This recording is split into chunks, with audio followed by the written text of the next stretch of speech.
Не помню, рассказывала ли я про лучок. Вот, он у меня всегда был очень плохой. И плюс еще к этому была луковая муха. Вот. А луковая муха — это потом червячок такой на луке. Вот. Потом я где-то прочитала или кто-то мне подсказал поливать нашатырным спиртом, разводить в воду и поливать. И действительно, видимо, не хватало азота.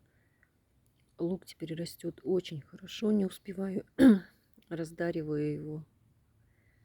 Вот. И плюс к этому это борьба как бы с луковой мухой. Так что вот, если кому тоже кто страдает, лук плохой или луковая муха заедает, пользуйтесь тоже нашатырным спиртом, разводите и поливайте.